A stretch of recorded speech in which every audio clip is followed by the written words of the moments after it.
자, 그리스도인으로 살아가는 방법이라고 하는 제목으로 함께 하나님의 말씀에 은혜를 나누어 보려고 합니다. 우리 그리스도인이 살아가야 되는 삶의 현장은 세상입니다. 이것을 가장 잘 말씀해주고 있는 것이 저는 마태복음 5장 13절과 14절이라고 생각합니다. 너희는 세상의 소금이다. 소금이 짠맛을 잃으면 무엇으로 그 짠맛을 되찾게 하겠느냐. 짠맛을 잃은 소금은 아무데도 쓸데없으므로 바깥에 내버려서 사람들이 짓밟을 뿐이다. 너희는 세상의 빛이다. 산 위에 세운 마을이 숨길 수 없다. 그러니까 하나님이 저와 여러분들을 세상의 소금, 세상의 빛으로 부르셨다라고 말씀합니다. 그리고 그 세상에서 소금과 빛으로의 역할을 우리는 어디서 감당해야 되느냐? 세상에서 감당해야 된다라고 성경이 우리에게 말씀하고 있습니다. 그래서 우리가 이 땅을 살아가며 빛으로 살아가야 되는 영역, 소금으로 살아가야 되는 영역은 바로 세상이다라고 하는 것이죠. 그런데 사실 이 말씀이 우리에게 썩 기분 좋은 말씀은 아닌 것 같습니다. 굉장히 부담스럽습니다. 이 말씀을 들으면 무엇인가 그래 나는 소금이야, 나는 빛이야 뭐 이런 생각이 들기보다 어떻게 하지 뭐 이런 생각이 더 많이 들 정도로 빛과 소금으로 이 세상을 살아간다라고 하는 것은 사실 쉽지 않기 때문에 그렇습니다. 왜 그렇죠? 그리스도인은 예수님의 사랑을 이 땅 가운데 전해주며 사는 사람들입니다. 그러니까 예수님이 우리에게 뭐라고 말씀하셨죠? 예수님의 사랑하는 것처럼, 내가 세상을 사랑하는 것처럼 너희도 세상을 사랑하라고 이야기합니다. 내 사랑 안에처럼 내가 너희를 사랑한 것처럼 너희도 다른 사람을 사랑하라고 말씀하셨기 때문에 그렇습니다. 그러면서 우리가 한 가지 드는 생각이 무엇입니까? 산상수훈의 말씀이 떠오르지 않습니까? 야, 사람들이 너에게 오리를 가자고 이야기하면 십리를 가져라. 너의 겉옷을 갖고자 하면 너의 속옷도 벗어줘라. 주는 자에게 주며 꾸는 자에게 거절하지 말아라. 막 이렇게 말씀하신단 말이죠. 그러면 나는 무엇인가 다른 사람이 나에게 부탁을 하는 것에 대해서 거절할 때 이건 뭐 하나님의 명령을 어기는 건가? 뭐 이런 생각이 들지 않습니까? 누군가가 나에게 요구해 올 때 그 요구를 거부하면 이거는 뭐 내가 정말로 이거 하나님의 뜻을 거역하는 거 아닌가? 이런 생각이 듭니다.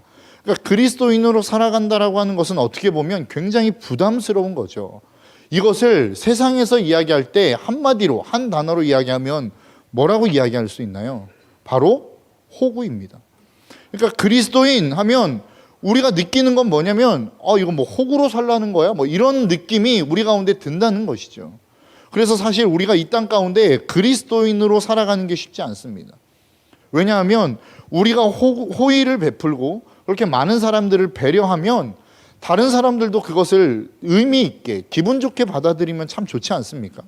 그런데 사실 그렇지 않는 경우들이 많습니다. 우리가 선의로 다른 사람을 대할 때에 그것을 역으로 이용하는 사람들도 있더라라고 하는 것이죠. 내가 기껏해서 하지 않아도 될 것을 해주었습니다. 더 이상 해주지 말아도 될 것들을 나는 더 지나치게 호의를 베풀었단 말이죠. 그런데 그것에 대해서 감사하게 받아들이고 그것을 다시 베푸는 마음으로 삶을 살아가면 참 좋을 것 같아요. 그런데 그것을 이용해 먹는 사람들도 있고 그것을 당연하게 여기는 사람들도 있더라라고 하는 거예요. 그러니까 내가 그리스도인으로 살아가면서 이러한 일들을 몇 번 겪어보면 나 이제 더 이상 그리스도인답게 살고 싶지 않아. 그리스도인으로 살아가는 게 이렇게 호구처럼 사는 거라면 나는 더 이상 그리스도인으로 살지 않겠어 라고 하면서 내가 그리스도인인 것을 세상 가운데 드러내지 않고 살아가는 일들이 우리의 삶 가운데 생겨나기 시작하더라 라고 하는 겁니다. 제가 아는 분들도 그런 분들이 있었어요. 저에게 어떤 이야기를 했냐면 신앙생활하면서 같이 신앙생활하는 사람이 돈을 좀 빌려달라고 그래서 돈을 빌려줬다는 거예요. 그런데 갚겠다라고 했던 날짜가 됐는데 돈을 안 갚는데요. 그럼 어떻게 해야 됩니까? 가서 돈을 달라고 해야죠. 그런데 이분이 뭐라고 생각하냐면 이렇게 가서 돈을 달라고 해도 되는 건지 모르겠습니다 라고 질문을 하는 거예요. 그럼 돈을 달라고 해야죠. 왜요? 그랬더니 주님께서 꾸고자 하는 자에게 그냥 주라고 했는데 왜 그렇게 가서 돈을 달라고 하는 게 맞는 건지 모르겠어요. 그래서 제가 뭐라고 대답했을까요? 돈을 가서 달라고 하십시오. 돈을 달라고 안 하는 것도 당신에게도 피해고 그 돈을 돌려주지 않는 사람에게도 피해입니다. 여러분 어떻게 생각하십니까? 우리의 인생 속에서 누군가가 여러분들에게 돈을 빌려달라고 해서 빌려줬어요. 그러면 그 돈을 그냥 내가 주님을 섬기는 사람이니까 안 받고 말지 이렇게 가는 게 맞습니까? 여러분 안 받으면 그냥 안 받은 걸로 끝나나요? 우리의 마음 가운데 불만이 생기죠. 미움이 생깁니다. 그 미움을 생기게 하는 것보다 가서 돈을 달라고 해서 돈을 받는 게 더 성경적이라는 거예요. 그래서 제가 여기에 있는 모든 청년들에게 부탁 한 가지만 드리겠습니다. 교회 안에서는 여러분 돈 거래하지 마십시오. 누군가가 돈을 빌려달라고 했을 때 이 정도면 내가 돈을 받지 않아도 괜찮겠다 싶은 정도는 주셔도 됩니다. 그냥 주고 말지 뭐라고 하는 정도의 금액은 주셔도 돼요. 그런데 나도 부담스러울 정도가 되는 정도의 금액이라고 한다면 여러분 빌려주지 마십시오. 그러면 여러분도 해가 되고 빌려가는 사람도 해가 되기 때문에 그렇습니다. 주님이 기뻐하시지 않지 않나요? 아니요. 오히려 그것을 더 저는 기뻐하신다고 생각합니다. 서로가 상처받고 마음 아파하고 미워하는 관계가 되느니 차라리 그 관계가 처음에 좀 서운하다 할지라도 그것을 끊어버리는 것이 저는 주님이 훨씬 더 기분 좋고 감사하고 원하시는 삶이라고 생각한다라는 거예요. 그것이 우리의 믿음을 지키는 하나의 방법이라는 것입니다. 그래서 하나님이 우리에게 요구하시는 삶이 무엇이냐라고 했었을 때 신앙생활은 호구처럼 사는 게 아닙니다. 뭐 있는 거 막 퍼주고 아무 이야기 못하는 그런 바보처럼 살아가는 것이 신앙생활이 아니다라고 하는 거예요. 이 사람이 이렇게 해도 저렇게 해도 이러한 삶을 살아가는 것이 그리스도인의 삶이 아니다라는 것입니다. 내가 줘야 될 때와 그것을 받아야 될 때를 분명하게 구별하여 살아가는 삶이 바로 그리스도인의 삶이라는 것이죠. 그런데 사실 이러한 삶을 살아가기가 쉽지 않습니다. 왜 그렇죠? 여러분, 우리가 이 땅을 살아가면서 누군가가 나의 삶의 의식주의 문제를 해결해 준다라고 하는 것은 그 사람에게 엄청난 빚을 지며 살아가는 것입니다. 누군가가 내 먹고 사는 것, 그리고 잠자는 것, 그리고 입는 문제를 해결해 주는 사람에게는 반드시 내가 을이 되어질 수밖에 없다라고 하는 거예요. 여러분, 직장 생활 하시는 분들은 한 번 정도는 다 경험해 보시지 않았습니까? 다른 사람, 오너가 되었든 여러분들의 직장 상사가 되었든 무엇인가 여러분들에게 요구해오는 것을 거절하기가 쉽지 않습니다. 왜 그렇죠? 이 사람이 내 삶의 의식주의 문제를 해결해 주는 사람이기 때문에 그렇습니다. 그렇기 때문에 그 사람의 말을 거역하는 순간 곧 나의 삶에 있어서의 의식주의 문제가 차단되어지고 문제가 생긴다라고 하는 것을 의미하는 것이기 때문에 그래요. 학생도 마찬가지예요. 왜 교수님이 어렵습니까? 왜 선배가 어렵습니까? 앞으로 나의 미래에 있어서의 의식주의 문제를 책임질 어떠한 학점이나 스펙에 문제가 생긴다라고 우리는 생각하기 때문에 그래요. 이처럼 우리의 인생 속에서 누군가 내 삶의 의식주의 문제를 해결해 준다라고 했었을 때 나는 그 의식주의 문제를 해결해 주는 사람에게 을이 되어질 수밖에 없다라고 하는 겁니다. 여러분, 오늘 본문의 말씀을 한번 보십시오. 오늘 본문의 말씀을 보니까 주님이 제자들을 세상에 보내면서 누군가에게 의식주의 문제를 해결하라고, 의탁하라고 말씀하십니다. 오늘 본문 9절에서 11절까지의 말씀이에요. 전대, 금화도, 은도, 동전도 가지고 다니지 말아라. 여행용 자루도, 속옷 두 벌도, 신도, 지팡이도 지니지 말아라. 일꾼이 자기 먹을 것을 얻는 것이 마땅하다. 아무 고을이나 아무 마을에 들어가든지 거기서 마땅한 사람을 찾아내서 그곳을 떠날 때까지 거기에 머물러 있어라 라고 이야기합니다. 지금 예수님이 12제자를 모아놓고 어디를 보내냐면 전도 여행을 보내는 거예요. 그러면서 뭐라고 이야기하시냐면, 야, 돈도 가지고 가지 마, 옷도 가지고 가지 마, 너희들 쓸 것 아무것도 가지고 가지 마 라고 이야기하시는 거예요. 여러분, 이렇게 여행할 수 있으시겠습니까? 여러분, 이렇게 주님이 여러분들에게 오셔서 너 돈도 가져가지 말고 옷도 가져가지 말고 먹을 것도 가져가지 말고 여행 한번 가봐 라고 한다면 여러분, 그 명령 앞에 순종하실 수 있겠어요? 우리 청년들 보니까 뭐 보통 1박 2일 뭐 이렇게 여행을 떠나는데 뭐 기본적으로 뭐 한 20인치 되는 캐리어 하나 끌고 오더라고요. 막 그 안에 막 별게 다 들어 있습니다. 뭐 1박 2일 끼껏해야 뭐 식사 몇 개 합니까? 한 3끼 하는데 맛집 한 7, 8개 막 찾아가지고 막 가고 싶다고 하고 막 식사는 막 한 8끼씩 하고 막 이렇지 않느냐라고 하는 거예요. 그러면서 뭐 다 챙겨가잖아요. 옷 챙겨가지고 막 몇 벌씩 챙겨갑니다. 그리고 뭐 머리만은 막 세팅기 막 이런 거 챙겨가고 고데기 챙겨가고 드라이기 챙겨가고 화장품 챙겨가고 뭐 하루 가는데 막 그것도 모자라서 이제 막 신용카드 막 몇 개씩 챙겨가지고 없으면 살려고 막 이렇게 챙겨가더라는 거예요. 이러한 사람들에게 주님이 지금 너 아무것도 챙겨가지 말라는 거예요. 여러분 기본적으로 한번 생각해 보시겠습니까? 우리가 보통 여행 갈 때 가장 먼저 알아보는 게 뭐예요? 숙소죠. 잘 곳이 없으면 못 가는 겁니다. 두 번째는 먹을 거. 어디를 갈까? 어느 맛집을 갈까? 그 다음에 우리가 쓸 것들을 챙겨가지 않습니까? 이게 기본이란 말이에요. 그런데 주님이 뭐라고 말씀하시냐면 너 그런 거 하나도 가져가지 말라는 거예요. 주님이 여러분에게 야 여행 가. 화장품 가지고 가지 마. 막 이러면 여러분 가실 수 있겠어요? 야 드라이기 가져가지 말라고. 옷 챙겨가지 말라고. 한 벌만 챙겨가라고. 이러면 여러분 가실 수 있겠냐고요. 근데 주님이 지금 제자들을 보내면서 그렇게 하라는 겁니다. 잘 것도 알아보지 말고 쓸 것도 가져가지 말고 그렇게 하면 돈이라도 있어야 될 거 아니에요. 근데 돈도 챙겨가지 말라는 거예요. 아무것도 가져가지 말라는 것입니다. 여러분 어떻게 이게 가능한가요? 이렇게 할 수 있을까요? 그런데 주님이 그들을 그렇게 보내셨다는 거예요. 그런데 이렇게 제자들이 그 명령 앞에 순종하며 가더라라고 하는 겁니다. 신기하죠. 그런데 그거를 가능케 했던 게 무엇인가요? 오늘 본문에 주님이 제자들에게 주신 게 있었어요. 오늘 본문 1절입니다. 예수께서 12제자를 부르셔서 더러운 귀신을 제어하는 권능을 주시고 그들이 더러운 귀신을 쫓아내고 온갖 질병과 온갖 허약함을 고치게 하셨다. 돈도 가져가지 말래요. 잘 곳도 준비하지 말래요. 입을 곳도 준비하지 말래요. 그런데 주님이 그들의 손에 들려 보내신 게 있었는데 그게 뭐였냐면 주님의 권능을 주셨다는 거예요. 그 권능이 뭐였어요? 모든 악한 것들을 제어할 수 있는 권능. 귀신을 쫓아내고 병든 자를 고칠 수 있는 능력을 주님이 그들에게 주셨다라고 하는 겁니다.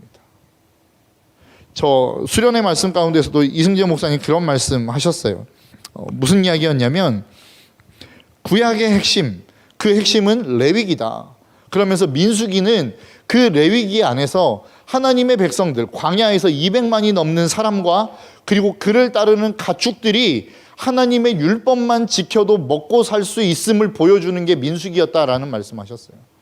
그러니까 성경이 끊임없이 우리에게 말씀하는 게 뭐예요? 하나님의 명령, 그 하나님의 뜻을 쫓아 살아가면 인간은 먹고 살 수 있다라고 하는 것을 우리에게 계속해서 말씀하시더라라고 하는 겁니다. 제가 청년대학부일 때 지금 뭐 CCC 활동을 하는 청년들도 있는데 CCC라고 하는 선교단체가 있었어요. 그 선교단체가 참 희한한 선교단체입니다.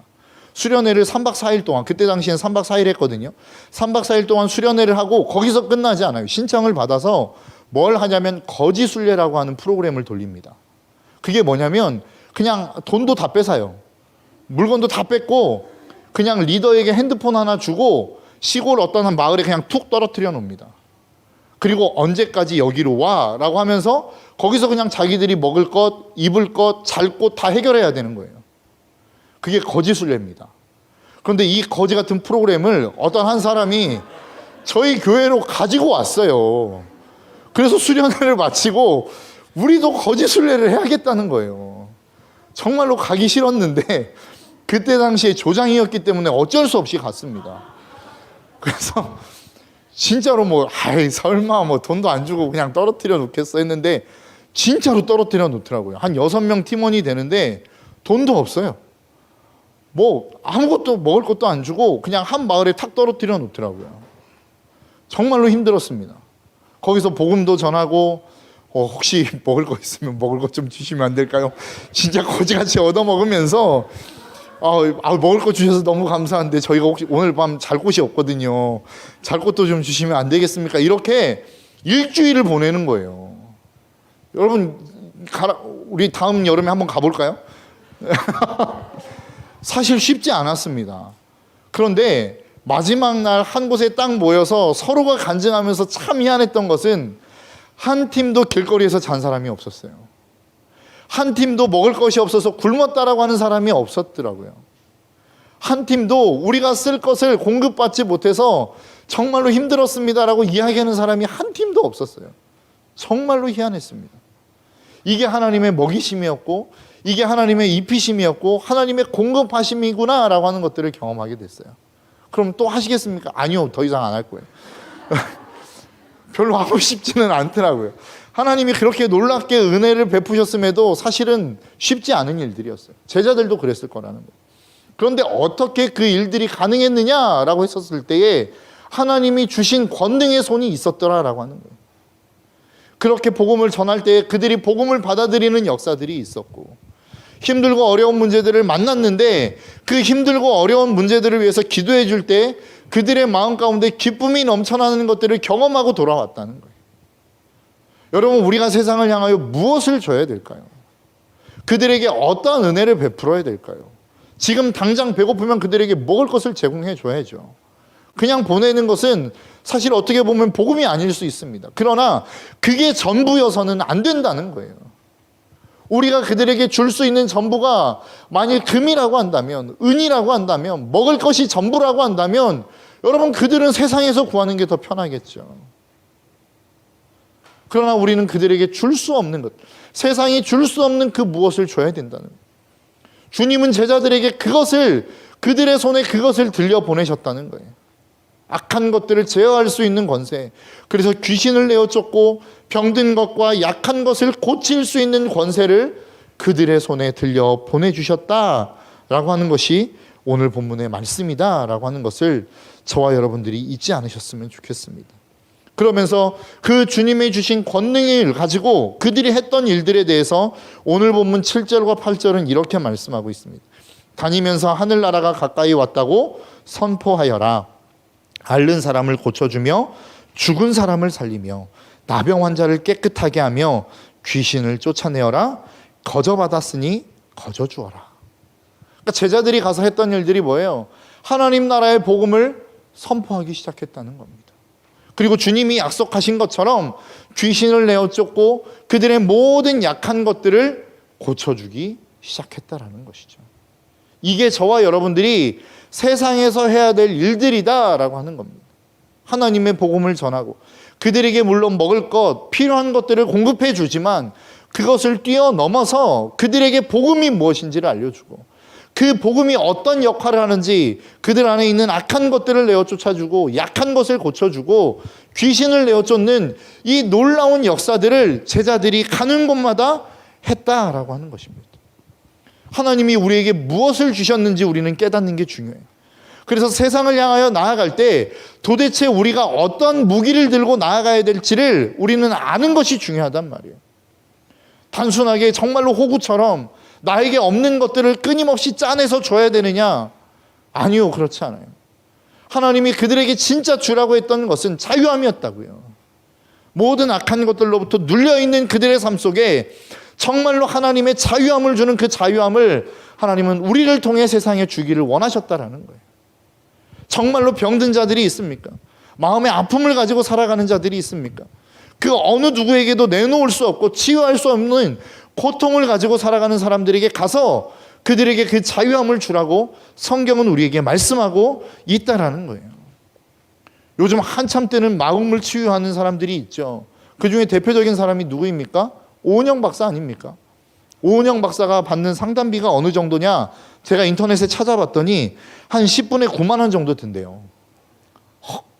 대단하죠. 그래서 어떤 한 어머니가 90분 동안 상담을 받고, 그러니까 90분이면 얼마죠? 1시간 30분입니다. 81만 원을 지불하고 왔대요. 그런데 그 맘카페에서 올라온 글을 보니까 뭐라고 이야기하냐면 이 돈이 하나도 안 아까웠다는 거예요. 왜요? 진짜로 내 마음을 만져주고 내 마음이 치유되고 나니까 이 돈이 별로 아깝지 않더라는 거예요. 그런데 사실 이 역할을 지금 하나님은 누구에게 요구하고 있는 것입니까? 저와 여러분들에게 요구하고 있는 거예요. 하나님이 그 능력을 우리에게 주셨다는 거예요. 사람의 마음을 만질 수 있고 그들의 약함을 만질 수 있고 그들이 정말로 고민하며 아파하는 그 삶의 자리 속에 하나님의 복음을 전하며 하나님의 생명을 전하며 그들의 삶의 자리를 치유할 수 있는 능력과 권능을 저와 여러분들에게 주셨다는 거예요. 그러니까 하나님이 우리에게 아무것도 가지지 말고 세상을 향하여 나아가라고 말씀하실 수 있었던 거예요. 돈도 가지지 말고 아무것도 가지지 말고 세상을 향하여 나아가 복음을 전하라고 하나님은 그토록 당당하게 이야기할 수 있었다는 거예요. 한 사람의 마음의 문제를 해결할 수 있는 것이 1시간 30분에 여러분 81만 원이라고 한다면, 여러분 우리에게도 그러한 능력을 주셨다고 한다면 우리도 그 정도 먹고 살 수 있는 그 일들은 우리가 당당하게 나아갈 수 있지 않겠습니까? 하나님이 우리에게 무엇을 주셨는지를 우리는 잊지 말아야 됩니다. 돈이 없어서 못 가겠어요. 우리의 환경을 보면, 세상의 관점에서 보면 그렇게 이야기할 수 있겠죠. 그런데 하나님이 그것을 훨씬 뛰어넘는 능력을 우리에게 주셨다고요. 오은영 박사를 뛰어넘는 그 능력과 권세를 우리에게 주셨단 말입니다. 우리와 함께 있는 사람들이 위로를 받고, 우리와 함께 있는 사람들이 그 마음의 치유를 얻을 수 있고, 나와 함께 대화를 하다 보면 그 마음에 있는 모든 더러운 것과 고통들을 다 끄집어내서 토해낼 수 있는 능력을 저와 여러분들에게 주셨다고요. 그래서 우리를 만나면 기뻐지고, 우리를 만나면 행복해지고, 우리를 만나면 어딘지 모르게 평화를 얻는 삶으로 저와 여러분들을 부르셨단 말이에요. 그 능력을 우리에게 주셨단 말이에요. 그런데 우리는 자꾸만 다른 것을 원해요. 하나님, 내가 여행해야 되는데 돈이 좀 있어야겠습니다. 내가 너에게 권능을 줬다니까. 아니요, 그거 말고 나에게는 고데기가 필요해요. 이렇게 이야기하지 않느냐는 거예요. 하나님, 그거 말고 나에게는 좀 내가 필요한 것들이 있다고요. 맛집이 필요하다고요. 이러한 모습으로 우리가 지금 살아가고 있는 거 아니더냐라고 하는. 우리는 세상을 향하여 이제는 나아가야 됩니다. 도대체 하나님이 우리에게 어떤 능력을 주셨는지를 우리는 깨닫고 나아가야 된다는 거예요. 치유의 능력, 회복의 능력, 그 어떠한 것들이라도 우리의 삶 가운데 부딪히면 우리를 통해서 수많은 사람들이 생명을 얻을 수 있는 능력을 저와 여러분들에게 주셨다는 거예요. 근데 우리가 두려워하는 게 뭐예요? 그럼에도 불구하고 그 사람들이 그것들을 받아들이지 않으면 어떻게 합니까? 라고 하는 두려움이 있지 않습니까? 그래서 그 두려움을 갖는 저와 여러분들에게 하나님이 오늘 본문 13절에서 15절은 이렇게 이야기합니다. 그래서 그 집이 평화를 누리기에 알맞으면 너희가 비는 평화가 그 집에 있게 하고, 알맞지 않으면 그 평화가 너희에게 돌아오게 하여라. 누구든지 너희를 영접하지 않거나 너희의 말을 듣지 않거든 그 집이나 그 고을을 떠날 때에 너희 발에 묻은 먼지를 떨어버려라. 내가 진정으로 너희에게 말한다. 심판날에 소돔과 고모라 땅이 그 마을보다 견디기 쉬울 것이다. 성경이 뭐라고 이야기하는 거예요? 하나님, 내가 그럼에도 불구하고 이 복음을 안 받는 사람들이 있으면 어떻게 할까요? 내가 가지고 나아가는 게 이렇게 대단한 권능인데 그 권능을 자기의 것으로 받아들이지 않는 사람이 있으면 어떻게 할까요? 라고 묻는 그 질문에 주님이 뭐라고 이야기하는 거예요? 내버려 둬. 그건 그 사람 손해야. 주님이 우리에게 말씀하시는 거라고요. 여러분, 우리가 가는 곳에 여러분들을 거부하는 사람들이 있습니까? 두려워하지 마십시오. 그 사람 손해예요. 여러분들이 그곳을 갔는데 여러분들을 해되게 하는 사람이 있습니까? 괜찮습니다. 왜요? 그 사람 손해니까. 우리에게 적어도 이 정도의 당당함이 있어야 되지 않겠어요? 내가 어느 곳을 향하여 갔어요. 많은 사람들이 나를 섬겨요. 많은 사람들이 나를 환영해요. 그러면 그곳에서 머물러 계십시오. 그 사람들과 함께 좋은 관계를 맺으십시오. 그리고 그 사람들과 함께 있으면서 여러분들의 좋은 것들을 나누어 주십시오. 그런데 내가 어느 곳을 갔는데 여러분들을 환영하지도 않아요. 여러분들을 반기지도 않아요. 오히려 여러분들을 핍박하고 환영하지 않을 뿐만 아니라 여러분들을 막 내쫓는 일들을 한단 말이에요. 그럼 두렵죠. 마음이 상하죠. 그런데 성경이 하는 이야기가 뭐예요? 두려워하지 말라는 거예요. 그 사람 손해니까. 성경이 이야기하는 게 뭐예요? 내가 진정으로 말한다. 심판 날에는 소돔과 고모라 땅이 그 마을보다 견디기가 쉬울 거래요. 주님이 반드시 심판하시겠다는 거예요. 여러분들이 두려워할 문제가 아니라는 거예요. 여러분, 세상을 향하여 나아가면 우리가 두려워하는 게 뭐예요? 내가 복음을 들고 나아가는데 그 사람이 나를 거부하면 어떻게 하지? 그 사람이 나를 막대하면 어떻게 하지? 그 사람이 나의 선의를 막 자기의 마음대로 호의를 베풀며 그것을 역이용해서 막 나를 그냥 잘못하게 만들면 어떻게 하지? 걱정하지 말라는 거예요. 그거 그 사람 손해라는 거예요. 그 사람을 하나님이 심판하시겠다라는 거예요. 여러분, 우리는 그러한 사람들입니다. 사실 제가 수련회 내내 어떤 말씀을 전해야 될지 잘 몰랐어요. 어떻게 해야 될까 고민하다가 수련회 둘째 날 아침에 말씀을 묵상하다가 그래, 이번 주는 이 말씀이다. 딱 정했습니다. 도대체 우리가 세상을 향하여 나아가는데 내가 누군지 모르는 거예요. 거대한 세상 앞에서 내 삶이 너무나도 조그만해 보이는 거예요. 오늘 고백했던 찬양처럼 내 삶이 자꾸만 작게만 느껴지는 거라고요. 그래서 세상을 향하여 나아가기가 너무나도 두려워요. 그런데 주님이 하시는 말씀이 뭐예요? 괜찮다는 거예요. 너 그런 존재 아니라는 거예요. 너 그 정도로 시시한 존재로 내가 부르지 않았다는 거예요. 너 그 정도로 연약한 존재로 하나님이 우리를 그렇게 부르지 않았다는 거예요. 내가 세상을 보내면서 너에게 네 손에 들려준 그 하나님의 권능이 그렇게 작지 않다는 거예요. 오늘 말씀에서도 담임 목사님께서 1, 2, 3부 예배를 드리면서 동일한 이야기 하시더라고요. 하나님께서 우리를 보내시고 주님의 이름을 부르는 자들이 있대요. 그런데 누가 그 이름을 부르냐? 하나님을 아는 사람이 부른다는 거예요. 우리가 세상을 향하여 나아가요. 그 세상에서 우리가 하나님의 복음을 전해줘요. 그럼 누가 도대체 그 복음을 전할 수 있느냐라고 했었을 때 하나님을 아는 사람만이 그 복음을 전할 수 있는 거라고요.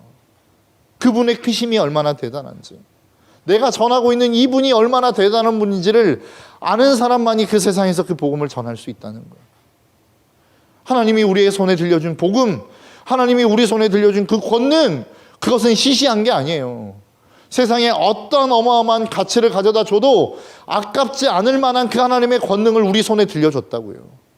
우리가 그것을 모를 뿐이지. 그래서 우리는 세상에서 빌빌대는 거예요. 세상에서 그냥 굽신대는 거라고요. 하나님이 우리에게 주신 것이 무엇인지만 알 수 있다면, 그 권능이 어떤 것인지만 알 수 있다면, 그것을 경험할 수만 있다면 세상의 사람들은 여러분에게 몰려올 것입니다. 오늘날의 시대가 어떤 시대입니까? 마음이 상한 자들이 너무 많아요. 아픔을 가진 자들이 너무 많아요. 이것을 그 어떠한 대가를 지불해서라도 치유받고 싶은 사람들이 너무 많은 시대를 우리는 살고 있어요. 그 세상 가운데로 저와 여러분들을 하나님이 지금 보내시는 거라고요. 그것들을 치유할 수 있는 능력과 그것을 치유할 수 있는 권능을 여러분들의 손에 들려주면서 세상을 향하여 지금 가라고 명령하고 계시는 거라고요.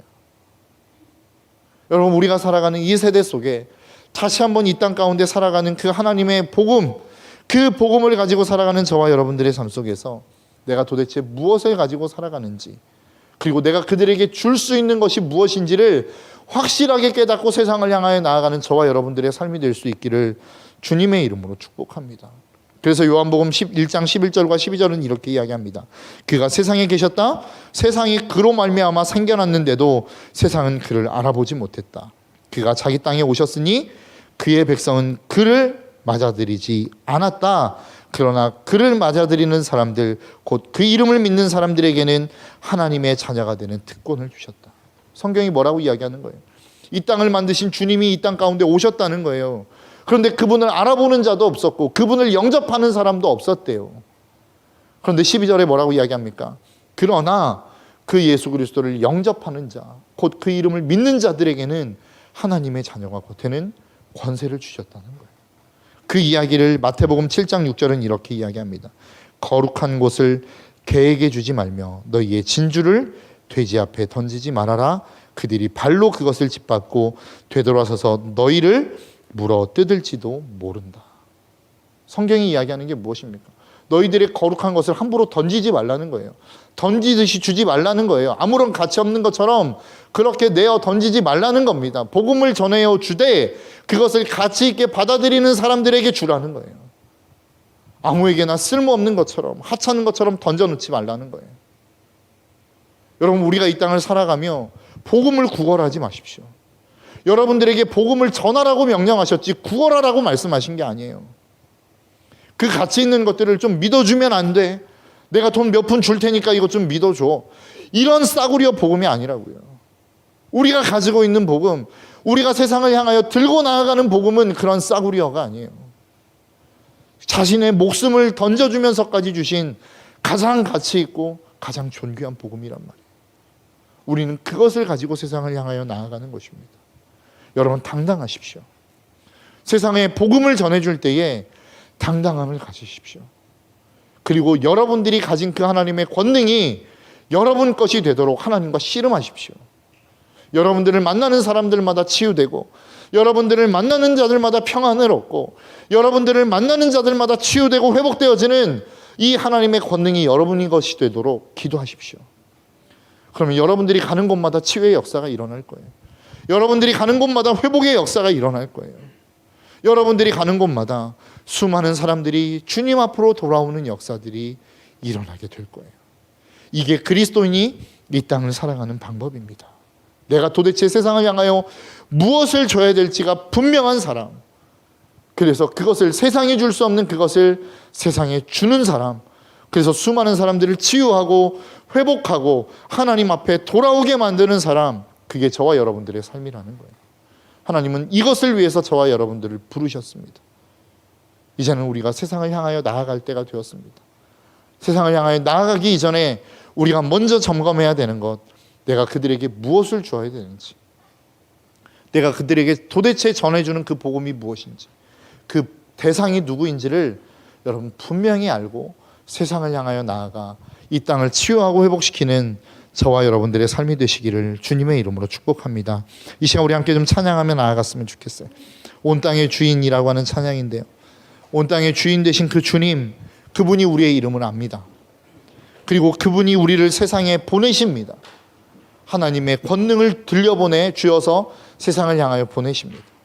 도대체 내가 세상을 향하여 나아가 전해주는 대상이 누구인지를 여러분 올바로 아시기를 축복합니다.